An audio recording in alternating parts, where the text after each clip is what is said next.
हाँ जी। तो आज हम कर रहे हैं चैप्टर नंबर 8 ज्योग्राफी से क्लाइमेट ऑफ इंडिया। इस चैप्टर में हम पढ़ेंगे इंडिया के क्लाइमेट्स के बारे में कि हमारे इंडिया के अंदर कितने तरह की जो क्लाइमेट है वो या फिर किस तरीके से इफेक्टेड होते हैं, उन सब चीज़ों के बारे में। So let's start. Introduction. When we say a particular place is hot or cold or sunny, we are actually talking about the weather of the place. Climate is the average weather or a pattern of weather condition over a period of time. तो अगर हम बात करें कि कहीं पे गर्मी है, सर्दी है या फिर किस तरीके का मौसम है, तो एक्चुअली हम उस टाइम पे किसी भी प्लेस के वेदर की बात करें कि वहाँ पे किस तरीके का है। तो क्लाइमेट एक एवरेज वेदर है, एक वेदर कंडीशन है कि किसी भी पीरियड ऑफ टाइम के अंदर the climate of a country plays a major role for in shaping the live of its people. It determines the crops they grow, the clothes they wear, the festivals and even the lifestyle.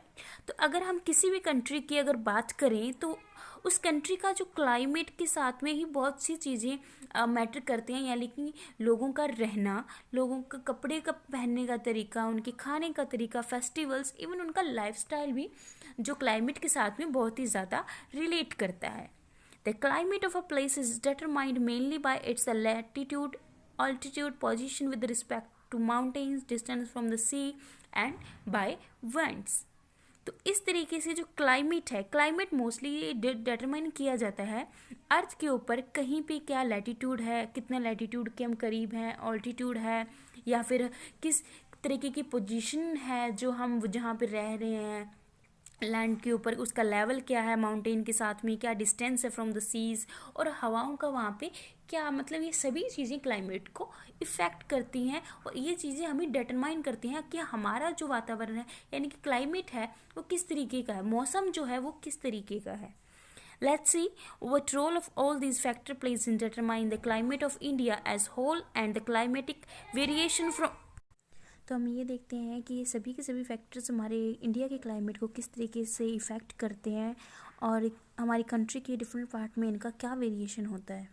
So climate in India varies from place to place. The coastal areas along the western Ghat at wet because of the rain bearing winds.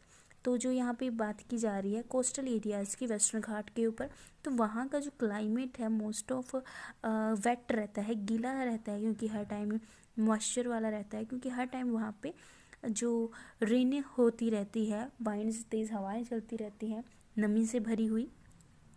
On the other hand, Rajasthan remains dry because of the Aravalli mountains are not high enough to check the rain-bearing winds, hence the Thar desert। तो यहाँ पे जो राजस्थान है वहाँ पे हमेशा most of dryness रहता है, क्योंकि वहाँ की जो अरावली माउंटेन्स हैं वो ज़्यादा हाई नहीं है, ऊंची नहीं है, तो इसी के कारण वो रीच नहीं कर पाते वाइंड्स को, जो कि मॉइस्चर्स वाइंड होती है, यानी कि नमी भरी जो हवाएं हैं वहाँ पर नहीं हो, उनको नहीं उन तक उनकी रेंज हो पाती, तो इसीलिए वहाँ पे थार डेजर्ट है जो कि बिल्कुल रेतीले होते हैं। Interior and the central part of India experience extreme form of climate on a hot summer days. तो ये इंटीरियर और सेंट्रल पार्ट जो इंडिया का है बहुत ही ज़्यादा हॉट ही होता है, बिकॉज समर के डेज में यहाँ पे बहुत ज़्यादा गर्मी होती है। The temperature in Jodhpur in the Thar desert may be shoot up to 55 degrees Celsius, while the Ladakh at altitude has mid-winter temperature of -45 degree Celsius. तो इस तरीके से टेम्परेचर के अंदर बहुत ही ज़्यादा वेरिएशन आ जाता है जोधपुर के अंदर, यानी कि राजस्थान के अंदर, थार डेजर्ट के अंदर। तो वहाँ का जो टेम्परेचर है वो 55 डिग्री सेल्सियस तक चला जाता है, यानी कितना ज़्यादा गर्म हो जाता है। बट वही उल्टा अगर हम देखें, लद्दाख के अंदर इतना हाई एल्टीट्यूड होता है, तो मिड विंटर के अंदर भी वहाँ का जो टेम्परेचर है -45 डिग्री सेल्सियस तक हो जाता है। Daily temperature may also be vary greatly in some places. While day temperature may be very high in the Thar desert, it may drop down to below 0 degree at night.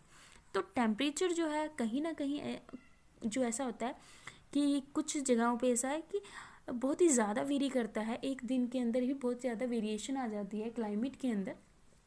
तो जैसे कि यहाँ पे Thar desert है, अगर उसका temperature दिन के अंदर 55 डिग्री सेल्सियस तक चला जाता है, यानी कि इतना हाई हो जाता है, तो उतना ही रात को ड्रॉप डाउन हो जाता है, कभी कभार 0 डिग्री सेल्सियस तक भी पहुँच जाता है, यानी कि रातें वहाँ पर बहुत ज़्यादा ठंडी हो जाती हैं।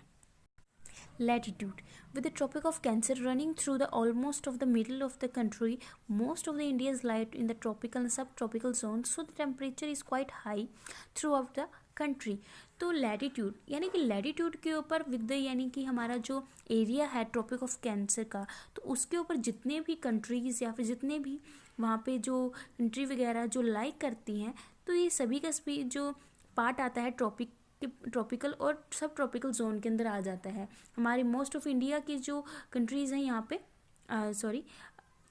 यहाँ पे जो सिटीज़ वगैरह हैं वो लाई करती हैं. सो इसीलिए यहाँ का जो लैटिट्यूड के ऊपर जो टेम्परेचर है बहुत ही ज़्यादा हाई होता है बाकी सभी कंट्रीज से. Altitude. Temperature decreases with increases in altitude.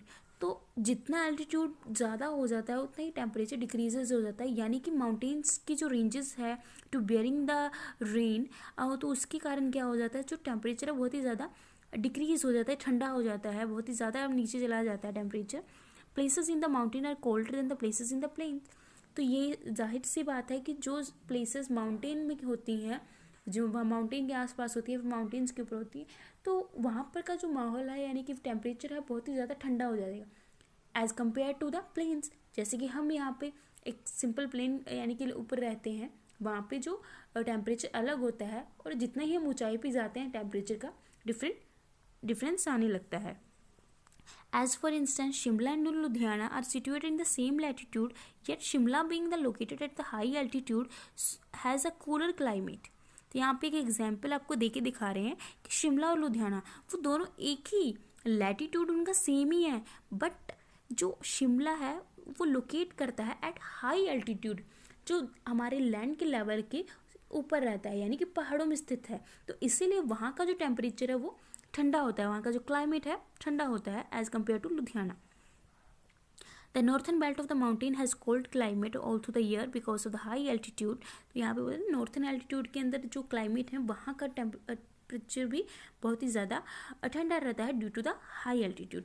Ooty in the Nilgiris in the south Indian and mount Abu in Rajasthan are pleasant at the hill station which remain cold out through the year, even though they are situated in the hot region relatively close to the equator. तो यहाँ पे कुछ ऐसे examples आपको दी गई हैं, जैसे कि राजस्थान के अंदर माउंट आबू है या फिर नीलगिरी के अंदर ऊटी है. तो ये चाहे वो हॉट रीजन के अंदर आते हैं, बट एट हाई एल्टीट्यूड होने के कारण वहाँ का जो क्लाइमेट है, टेम्परेचर है, बहुत ही ज़्यादा कोल्ड रहता है. तो इसीलिए एल्टीट्यूड बहुत ज़्यादा मैटर करता है कि कोई प्लेस कितनी एल्टीट्यूड के ऊपर प्लेस है, तो इसलिए वहाँ का जो क्लाइमेट है उस तरीके से वेरी करता है. फिर नेक्स्ट है Himalayas. The Himalayas in the north stand as a bear against the cold winds from the northern and the central Asia. The northern India is warm or mildly cold during the winter. In summer, the same phenomena make India relative hot.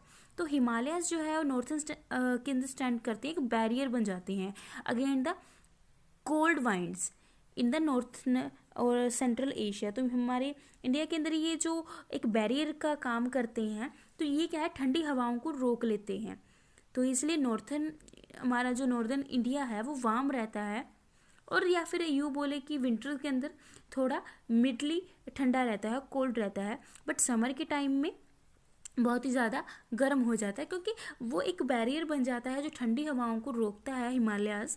But this mighty mountain also force the monsoon wind to shed most of their moisture within the subcontinent and cause 3/4 of India rainfall. तो इसलिए ये कारण भी बनता है सब continent या फिर 3/4 पार्ट इंडिया के रेनफॉल का भी, क्योंकि माउंटेन्स हैं वो, ये अगर पता ही हमें कि माउंटेन्स है वो बियर करते हैं रेन को ज़्यादा से ज़्यादा, तो इसलिए कुछ 3/4 पार्ट भी हमारे इंडिया के अंदर रेनफॉल का होता है due to the Himalayas. Had there not been this mighty mountain barrier, the monsoon would have blown into the central Asia and northern part of the Indian would have remained dry. तो इसीलिए ये नहीं कि barrier का काम करते हैं, but monsoon के टाइम में भी ब्लोन, तो जो सेंट्रल एशिया के अंदर मानसून भी ब्लोन करती है, और या फिर नॉर्थन पार्ट जो इंडिया का है वो बिल्कुल ही सूखा रहता है ड्यूरिंग द मानसून में, क्योंकि वहाँ तक वो जो एरिया है वो बियर नहीं कर पाता रेन रेन विंड्स को, इसीलिए जो वहाँ का प्लेस है वो बिल्कुल ही ड्राई रहता है, सूखा रहता है, इतना वहाँ पे नहीं होता, मॉइस्चर वाला एरिया वो बिल्कुल भी नहीं रहता। Distance from the ocean and sea, place away from the ocean and the sea have extreme temperature and continental climate. तो जो प्लेसेस हैं, जो जगह हैं जो ओशन या फिर सी से जितना दूर होती हैं,